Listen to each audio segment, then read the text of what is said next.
Space is silent. It doesn't mourn. It doesn't remember. The ruins of the once great human civilization drift without purpose in a vacuum, cold, lifeless, and forgotten.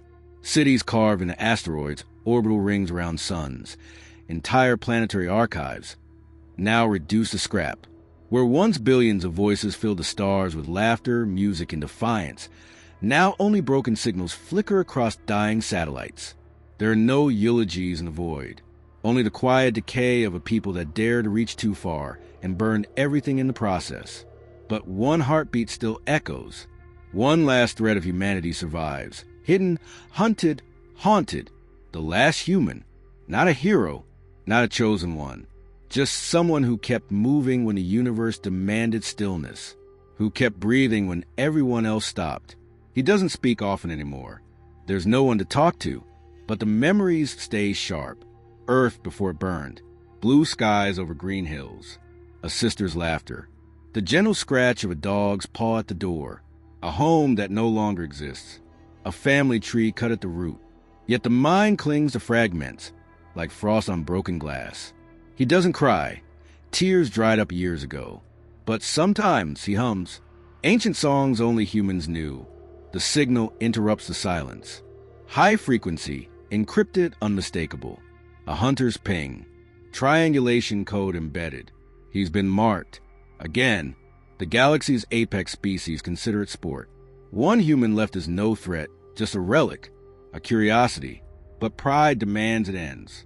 They won't rest until the last ember is snuffed out.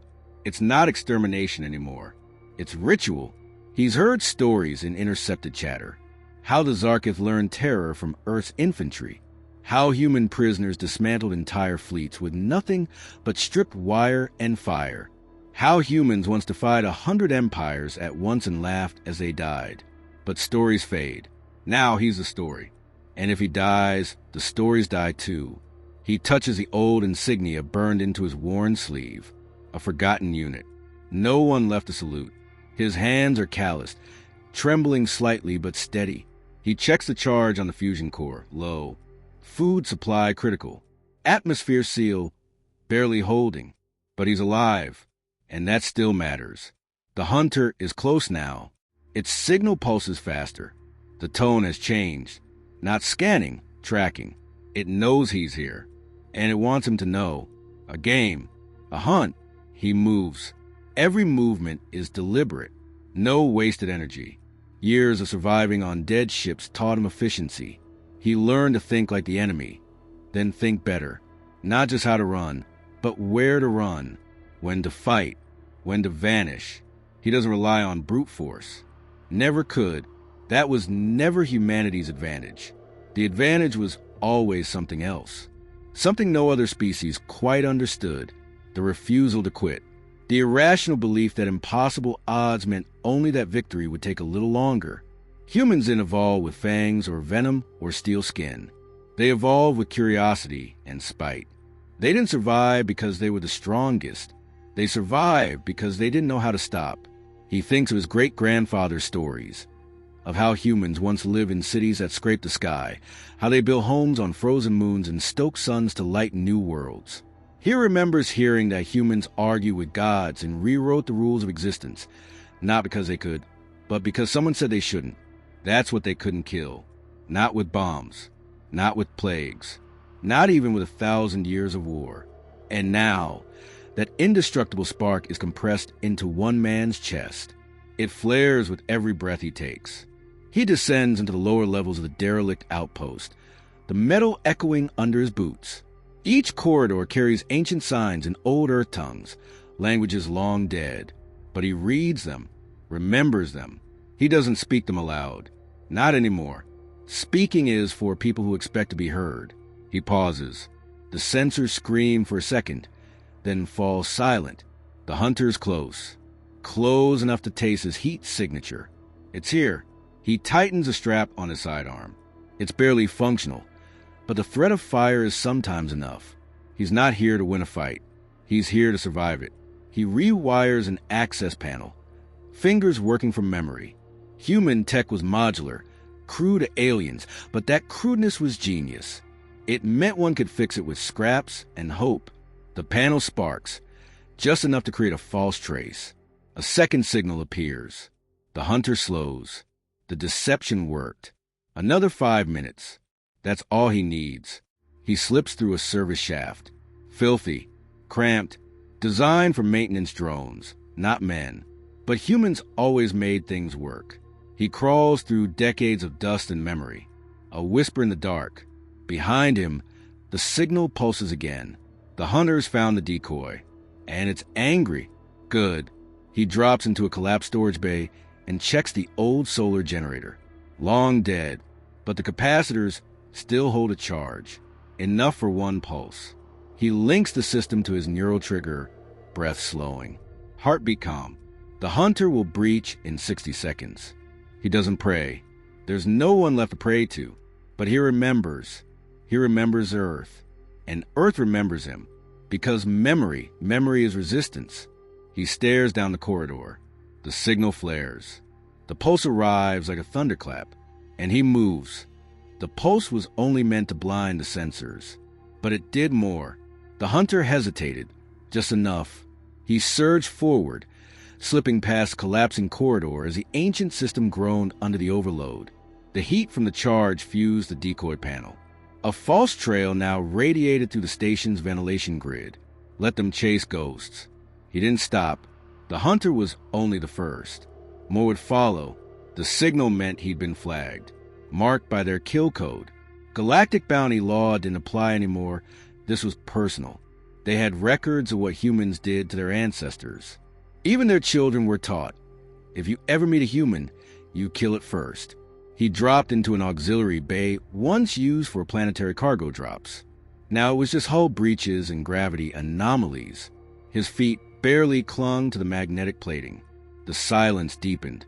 A soundless kind of pressure. The kind you only feel when something intelligent is nearby. And then he heard it. The scrape. Metal on metal. It didn't move like any beast. Too exact. Too calculated. Every step measured. No rush. It didn't have to run. The hunter knew this was just another sweep. A dying creature, caught in a trap it didn't understand. But that was their mistake. Assuming understanding was a human weakness. He crouched behind a row of ruptured cryopods. Ancient, possibly pre-Exodus era. One still hummed faintly. Maybe a power loop buried in the wall. A plan formed instantly. Not brilliant, just desperate enough to work. He tore wiring from a wall panel, stripped it with his teeth, and rewired a cryo unit's coolant line into the heat exhaust from his suit. Just enough misdirection. It would broadcast a thermal echo. Not perfect, but close. He activated the unit and crawled backward, keeping low, not breathing too hard. Sweat burned his eyes, not from fear, dehydration. He hadn't had clean water in a day. He blinked and forced focus. If he was going to die here, he'd at least make it hurt for them. A new sound cut the air, a high-frequency click, like bone against glass. The hunter was scanning. Then silence. A burst of air. A blur of movement. The cryopod exploded in a spray of frost and flame. He didn't wait for confirmation. He rolled left and sprinted. He heard the rage. For the first time, something raw in its voice. That wasn't protocol. That wasn't mission-driven. That was hate. He darted into the structural maintenance zone. No light, just flickering sparks from frayed bundles. His boots clicked across a grated floor. And behind him, the rhythm of pursuit, relentless, controlled. He spun suddenly, released a charge, an old EMP disc. Not strong enough to kill, but enough to flicker vision. It triggered on contact, flooding the corridor with static. The hunter stumbled. One of its limbs struck a bulkhead, crushing it. He didn't stop to admire it, just kept moving, turning pain into speed. He ducked into a narrow vertical shaft and began climbing. Every rung felt like lifting a mountain. The metal was slick with condensation. The cold cut into his knuckles, but he kept pulling higher, faster. The shaft opened onto a collapsed observation deck. From here, he could see a shattered planet through the cracked glass. Not Earth, just one of the last colonies. He remembered it. Orion V, a place where humans once danced. Now, just ash-orbiting silence. He didn't stop. He accessed the emergency systems terminal. Half the circuits were fried, but the override still worked. Manual control. He smiled faintly. That was the trick with human tech. It always left a manual option, because trust was earned, not assumed. He rerouted power to the defense cannons, offline for years. But if he could get just one working, the signal pulsed again, this time closer. The hunter had adjusted. It was done chasing shadows. Now it would be hunting on instinct. He pulled open the floor grating, slid into the cable conduit, and began rewiring. Quick splices, a ground loop here, capacitors surged there. No guide, just memory, trial and error, and a lot of hope. The hunter arrived just as he finished the circuit. No time to run. He stood up slowly. It loomed in the entry, 8 feet tall, all armor and optics. Its limbs twitched with anticipation. It cocked its head. Recognition, not of who he was, but what. It charged. He dove. The cannon fired. The blast tore through the deck. The recoil alone knocked him sideways into a support beam. He tasted blood. His vision pulsed black. But the sound, he remembered the sound. It screamed, not mechanical, not tactical, real pain. He staggered to his feet. Smoke filled the room. The glass of the observation deck shattered. Air sucked outward. He clung to a beam, one hand, 2 fingers. Then the safety shutters slammed down. He coughed once. Then again, lungs protesting, but alive. He limped toward the remains. The hunter's arm was gone. A crater where its shoulder used to be. Still moving, though. Still trying to reach him. He didn't let it. Just stared. It made a sound. A low, guttural sequence. Not words, but he understood. You are alone. He shook his head. No, he whispered, barely audible. I'm what's left, and that mattered, because what's left can still fight. He turned and left it there. Let it bleed synthetic ichor into the deck. No need to finish it. Let it crawl back and tell the others that they failed, that humanity's last breath wasn't fear. It was fire. He moved slower now. The injury to his ribs wasn't just bruising. Every breath came sharp, like needles under the skin. But pain was familiar. In fact, it was comforting. Pain meant he was still in the fight. The station creaked around him. He'd knocked out a key power relay with that cannon burst. The entire structure was destabilizing. Artificial gravity was intermittent. Lights flickered like dying stars, and temperature dropped by the minute. He pulled his jacket tighter. Old military issue, torn at the shoulder. The fabric was embedded with nanomesh designed to resist atmospheric extremes. Still held, barely. He found a backup control room deep in the engineering sector. No cameras, no surveillance, just analog gauges and rusted switches. The kind of tech no hunter would bother looking for. He slumped into a chair and breathed slow, steady. Then he reached into his pocket and pulled out a small chip. It wasn't alien. It wasn't a weapon. Just data. Thousands of hours of human history, compressed into a sliver of light. Music, language, stories, maps, everything the AI archive could preserve before Earth went dark. He'd been carrying it for 17 years. Some days he forgot he had it, but not today. He slid it into the terminal and watched as the screen flickered. Boot sequence ran in Old English. No translation. No need. The files were intact. He copied the data onto the station's backup transceiver, then routed it through a relay beacon. Ancient but still functional. It wouldn't reach the core systems of the galaxy. But fringe world pirate enclaves, deep space scavengers, they'd pick it up. Someone would hear it. Someone had to, because that chip wasn't just memory. It was resistance. It was humanity saying, we were here, and we mattered. He encrypted the transmission, laced it with viral spreaders, and queued it for repeat burst. Every 12 minutes, the signal would beam across the void. Human voices, human songs, human code. A spark. Then he locked the system and burned the access codes. They could kill him, but the story was already loose.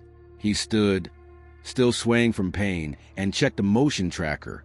The hunter had retreated, or died. But the signal from earlier wasn't alone. There were more, multiple ships inbound. The signal burst hadn't just fooled one hunter. It had drawn a net. He smiled. Of course they couldn't leave it alone. Not when one human was still alive and daring to fight back. He pulled a stim pack from his belt, jammed it into his leg. The burn hit instantly, pushing the blood harder, numbing the pain. He had hours now. Not days, not weeks, but hours would do. He descended to the station's reactor level. The last functional core. It hummed with dying energy. Enough to power a facility like this for 20 years, but now barely keeping the walls warm. He needed to change that. He opened the control casing and began rerouting the fail-safes. It wasn't elegant. Nothing about human tech was. But it was brilliant in its brutality. Simple systems. No centralized AI. Just wires, copper, steel, and fire. The reactor could be overloaded. If timed right, the blast would mimic a core collapse, untraceable, instant, devastating. Enough to take down anything within 30 clicks. He paused only once, pulling a data spike from his satchel. It was encoded with one last message. A name, his sister's, and Earth's coordinates. He inserted it into the reactor's override terminal. Once the station blew, the message would ride the shockwave, embedded in quantum particles. A shot in the dark. But humans never aim for certainty, only possibility. He sealed the chamber and started the timer. 28 minutes. He climbed back through the station, each step heavier than the last. Not from fatigue, but weight, meaning he wasn't just running anymore. He was dragging an entire species behind him. Their legacy, their vengeance, their right to be remembered. 12 minutes left. A second hunter breached the outer hull. No subtlety this time, just brute force. It came in screaming, energy beams carving through walls, systems exploding in its wake. He watched from above, crouched in a maintenance shaft. It looked different from the first. Heavier armor, better weapons, faster. This one didn't care about the hunt. It came to kill. He slid down the shaft behind it, silent as breath. He had no weapons, just an old pulse charge and a fusion wrench. But humans were born improvisers. He lunged, drove the wrench into a joint behind the creature's shoulder. It shrieked and spun, claws raking across the air, missing by inches. He dropped the pulse charge and dove backward. The explosion ripped through its armor plating. It didn't kill it, but it staggered. That was enough. He grabbed the thing's own rifle, a plasma repeater, scale for a creature twice his size, and braced against the floor. It took both arms to steady. He fired. One bolt, straight through the thing's core. It collapsed in a heap, smoke pouring from the wound. Sparks danced across the walls. He didn't look back, just kept walking. For minutes left, the station groaned beneath his boots. The reactor was humming now, a low rumble building with each tick. He reached the outer deck, an emergency lifeboat zone. Most pods were gone, but one, just one, was intact. He crawled inside, bypassed the lockout. The launch system was manual, human-made, which meant, of course, it still worked. He strapped in, breathing shallow. He didn't feel victory. He didn't feel fear. Just silence, the kind that comes before something ends. He looked out the window one last time. The stars didn't change. They just waited. The pod launched just as the station lit up behind him. First a flash, then a scream of color as the overloaded reactor ignited in silent fury. No sound in space, just light. Brilliant, defiant, impossible to ignore. It wasn't just destruction. It was a message. A human had lived there, and they had chosen how it ended. The pod shook violently as debris bounced against the hull. He was thrown sideways, slammed against the restraints. Lights flickered, air thinned. Then stabilizers kicked in, and gravity returned to a bearable float. He breathed, slow, careful. The display blinked red. Damage to the NAV system. Of course, nothing ever came easy. He reached for the manual override. Coordinates were still in place. Barely. A distant moon, classified as uninhabitable by most species. But humans thrived in places others feared. The pod adjusted course. silent as a coffin sliding through the void. He lay back and closed his eyes. Not sleep, just recalibration. He could afford it. Barely. The transmission chip was still intact, still pinging, even now, coded in every direction. Maybe no one would hear it. Maybe no one would care. But if even one species caught that signal, heard Earth's music, saw the burn flags, listened to the stories, then extinction wasn't clean. It wasn't total. It wasn't enough. He didn't know how long he drifted before proximity alarms blared again. Another ship. This one wasn't a hunter. No armor. No weapons visible. Just a long, sleek frame of black glass and curved metal. Zyro design. Explorers. Scientists. Historically neutral. Cowards, most said. But curious. Very curious. They matched his velocity. No weapons fired. Then, a ping. An old signal. Universal handshake protocol. Designed centuries ago. Still alive, he responded with a burst of binary. Do not engage. Human aboard. No threat. Seconds passed. Then a response. Text. Not audio. 3 words. Are you real? He stared at the message. For a moment, he thought maybe it was a joke. A cruel artifact. But then it came again. Are you real? He typed back, yes. Another pause. Then, you were the last? He didn't answer right away. Just stared into the dark between stars. It wasn't an easy truth to speak, but he typed it anyway. Yes, the last. Silence again. Then they responded. We heard your music. His hands trembled. The signal had worked. Not just sound. Meaning, emotion, memory. They'd heard something beyond data. They heard humanity's echo, and they listened. Then came a request. Will you talk? Will you share your history? He laughed sharp, breathless. Not because it was funny, but because it was the first time in decades anyone had asked to know. Not hunt, not erase. Just know. He sent the entire archive. Compressed, indexed, wrapped in a firewall of adaptive code. It would take them days to unpack it. He typed, this is what's left of us. Everything. The good and the monstrous. Don't worship it. Just remember it. Their reply was brief. We will remember. Then they vanished. No chase. No questions. Just a promise. He wasn't sure what that meant. He wasn't even sure if he believed them. But maybe belief wasn't required anymore. The pod drifted toward the moon. Gravity caught it gently, pulling him downward through clouds of sulfur and ice. A pale blue sun cast faint light over jagged cliffs and frozen lakes. The perfect place to disappear. He landed rough. No guidance, no ceremony. Just steel on stone. He staggered from the pod, breath freezing in the air, and collapsed against a boulder. The cold bit into him immediately, but he welcomed it. He wasn't dead yet. He activated the emergency beacon, not as a cry for help, but as a marker. Here lies the last human. Or maybe, here lives the last human. Time passed. He didn't measure it. Days? Weeks? He hunted small things. Built shelter from the pod's wreckage. Boiled ice for water. Every day he lived was another insult to extinction. Then one day the sky burned again. But this time it wasn't a hunter. A ship landed, Zyro, again. But this time they weren't quiet. They stepped out slowly, 4 of them. Unarmed. Tall, elegant, eyes filled with questions. He stood. He didn't smile, just nodded once. The tallest one stepped forward, held out a data crystal. Your words reached us. Others, too. There are species who want to understand. There are others who want to help. He didn't answer. Not yet. They waited. Then he asked the only question that mattered. Why? The answer was simple. Because you survived. Alone. Hunted. Forgotten. And still, you remembered yourself.